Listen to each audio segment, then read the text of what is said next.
Here we go.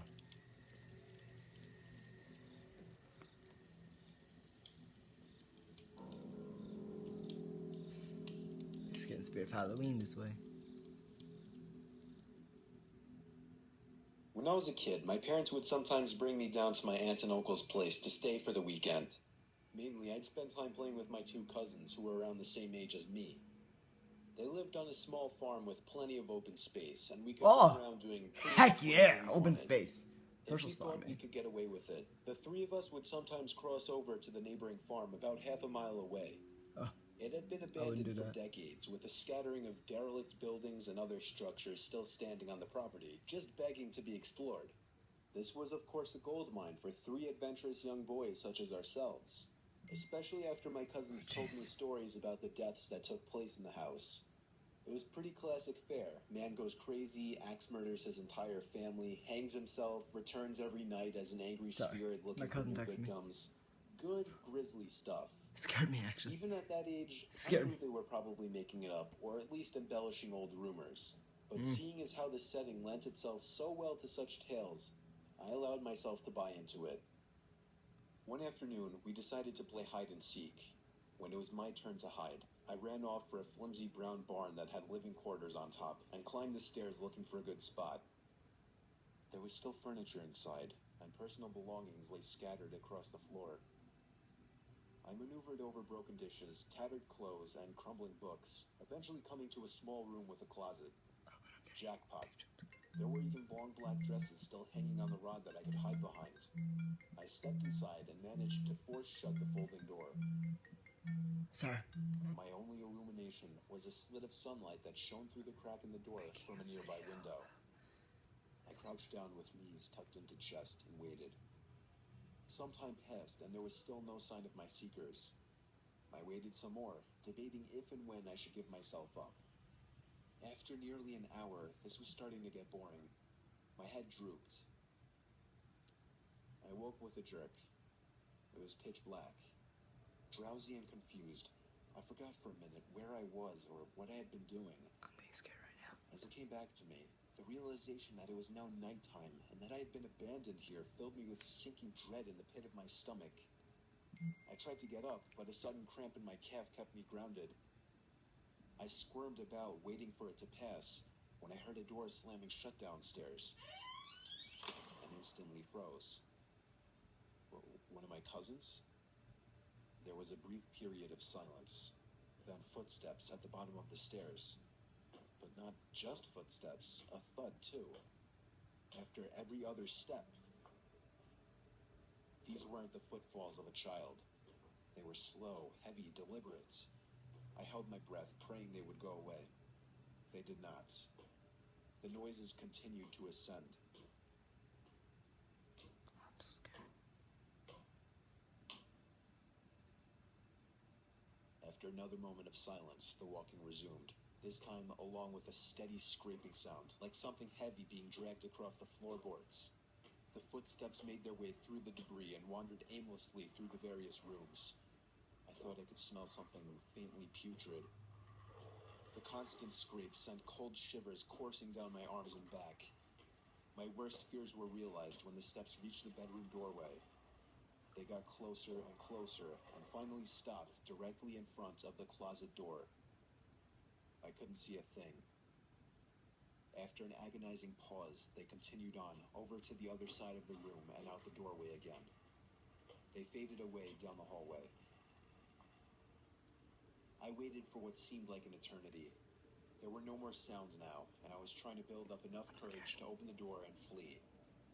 Three things happened simultaneously just then. I was bombarded with a smell I can only describe as fresh roadkill. I'm scared.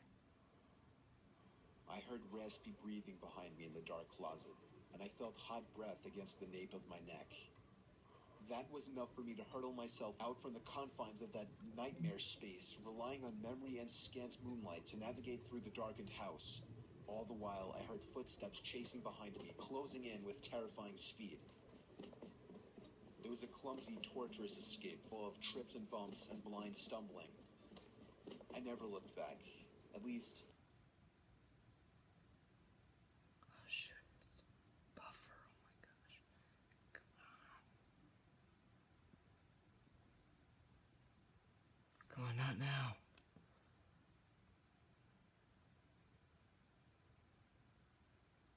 not until I burst out the front door and into the country night. And when I did turn around, I saw absolutely nothing.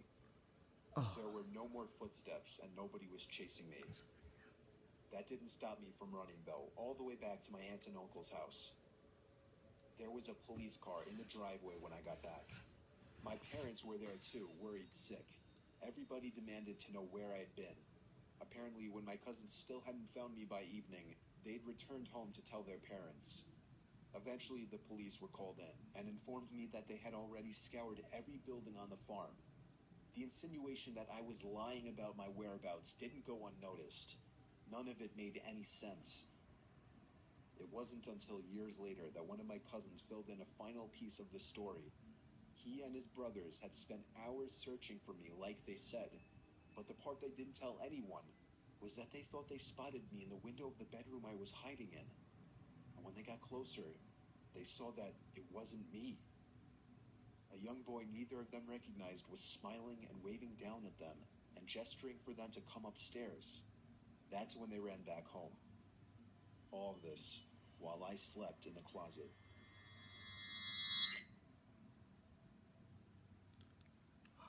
I hope the second one's not that scary. A few months ago, I was over at my friend's house down the block. In fact, that's where most of my friends on the block actually are. Anything. This one's I'm gonna be more 16 scary. years old right now, the second oldest out of the group of kids down the block.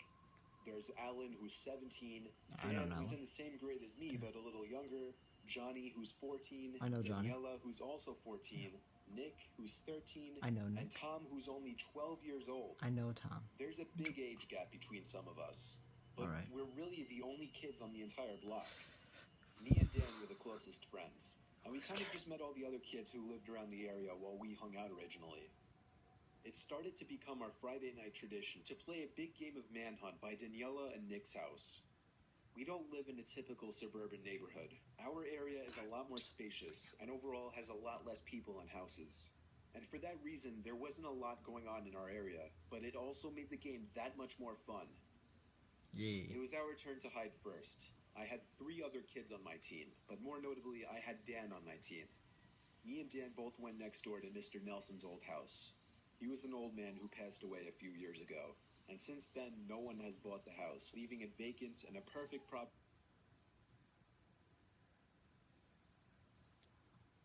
It's buffering again, sorry.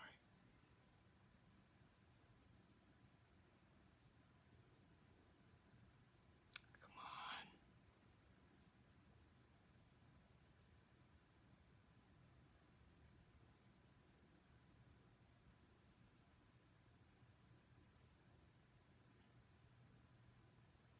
Come on. Sorry. Leaving it vacant and a perfect property to add space for our game. Me and Dan went to the back section of the property by the lake, where we found a perfect hiding spot in some of his bushes. Dan, however, wanted to try something crazy and entered the vacant house through a sliding window, so I waited alone in the bushes. That's my idea. The goal of the game was to get back to Nick's house, which was always considered home base. A big part of the game is waiting. I was in those bushes for like 5 minutes, until I finally saw 2 kids from the other team entering the backyard looking for us. They were making a lot of noise, making their presence known. Once they left, Hang on, I'm gonna get my teddy bear. the 2 of them continued even further down the block, giving us a perfect chance to run. I looked around at all the windows of the house, hoping Dan would be standing near one of them for me to wave him on. And when I looked up to one of the upstairs windows, I was relieved to see his head looking down to me. I waved him on, letting him know it's time to go. But he didn't move. Now I wasn't sure if he could see me.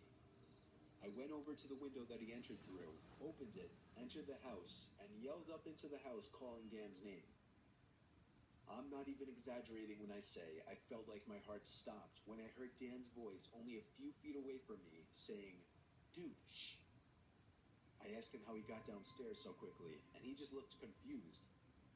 He then told me he was sitting down here this whole time. At that same moment, we both looked up to the ceiling as there was a creaking sound coming from upstairs.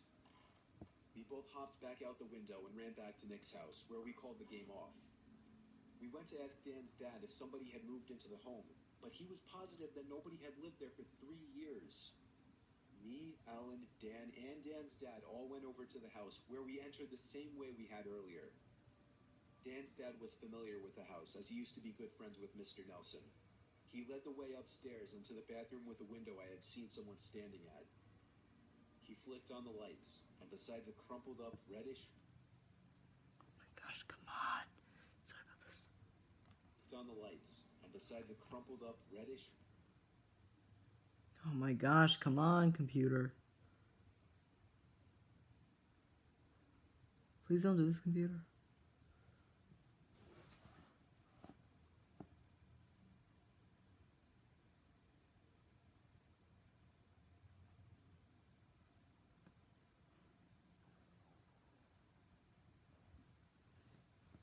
Come on, computer, please don't do this to me. He flicked on the lights, and besides a crumpled up reddish...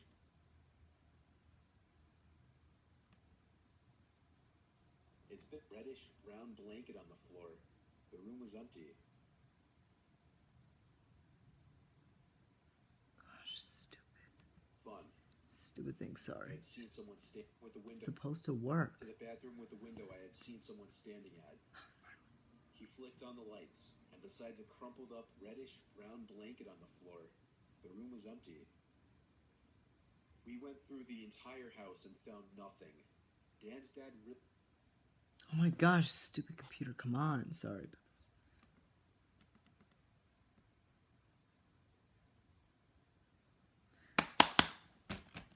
Stupid computer, come on. Sorry about this, people. Dan's dad really didn't know what to do from there, so he just said if any of us, including him, ever see anything or anyone in that house, we would report it to the police immediately. It's been a few months already, and we haven't seen anything since. But I know that somebody, besides Dan, was in that house that... Sorry.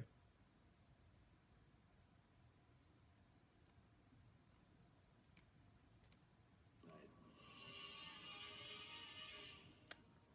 I think he's right.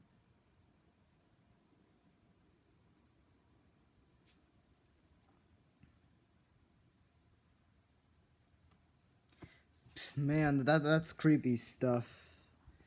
So yeah, like really creepy.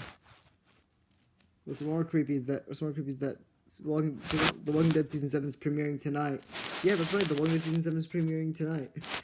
And like, yeah, I'm gonna find out who being killed. I'm glad my teddy bear, I've had ever since I was in kindergarten, first grade, with me. Never fall for this stuff, people, but you can use them if you're scared. So yeah. Yeah, it is creepy stuff. I like Mr. Nightmare. Subscribe to his channel, please. I know I already did. Please, and we should look out. I'm going to do more reaction videos to his channel. And, yeah. It's going to be time soon. Yeah, and, yeah. So, yeah, rate, favorite, subscribe, and comment. I'll see you people later. Peace. Subscribe to Mr. Nightmare, people.